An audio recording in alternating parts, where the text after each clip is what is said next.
아니 여러분, 이거 좀 보세요. 이번에 거금 들여서 30마력 엔진을 달았는데 속도가 45km밖에 안 나와요. 18마력대 42km였는데 고작 3km 차이라니. 이거 엔진 사기당한 거 아니에요? 그건 아니지. 어디서 사기 소리를 하고 있어? 데이터가 이렇게 딱딱 나오는데 생사람 잡으면 안 되지. 어머, 꼬맹아. 아니, 30마력이면 50km는 그냥 찍어줘야지. 45km가 뭐야? 힘이 남아도는데. 사모님, 공부 좀 하세요. 5마력에서 18마력까지 속도가 쫙 올라갔지? 근데 30마력에서 속도가 꺾인 건 엔진 잘못이 아니야. 이건 과학이야.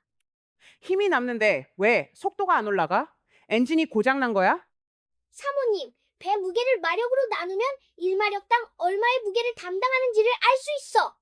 보통 이 비율이 11에서 18km가 나오면 정상이라고 보고 숫자가 낮을수록 가속이 빠르고 경쾌하게 보트가 달릴 수 있어. 지금 펜타 350의 30마력 세팅은 8.9가 나온다고. 이 정도면 엔진 힘이 남아서 배가 날아다녀야 해. 근데 왜 최고 속도가 안 날까? 마력이 다가 아니거든. 야마하 30마력. 요 놈은 최대 5,500rpm에 기어비가 2.08이야.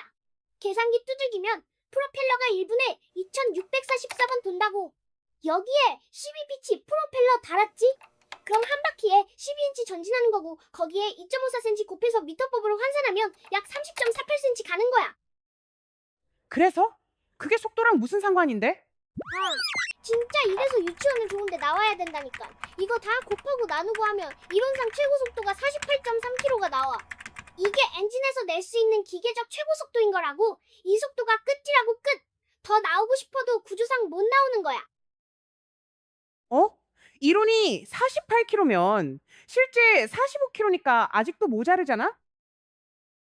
모자란 게 아니라 굉장히 나이스한 거야. 보통 프로펠러 슬립이 10%만 돼도 훌륭한 건데 펜타 350은 지금 7%대야. 이건 거의 수명 미를 날아가는 수준이라고. 프로펠러에서 손실이 거의 없는 수준이라고. 그리고 하나 더. 고속으로 달리면 물이 이미 뒤로 슉슉 흐르지? 정지한 물 미는 거랑은 차원이 달라. 속도가 날수록 프롭 앞뒤 압력 차이가 줄어들어서 효율이 떨어지는 건 당연한 거야. 그래서 이론상 최고 속도에 근접하기가 더 어렵다고. 아, 카약을 타고 빠른 물살에 급류를 내려오면서 노를 저어봐야 속도가 올라가지 않는 거랑 비슷한 건가? 오, 사모님. 이제 뭔가 말이 통하네. 엔진 마력을 100마력, 200마력을 올려도 프로펠러 피치랑 RPM이 그대로면 속도는 거기서 딱 멈추는 거야. 이제 마력이 속도가 아니라는 거 알겠지? 우리 꼬맹이 덕분에 이모가 박사가 된 것 같아. 45km는 부족한 게 아니었네. 피치만 조정하면 더 빨라질 수 있는 거네? 근데 꼬맹아, 다른 회사 엔진도 전부 다 같은 거니?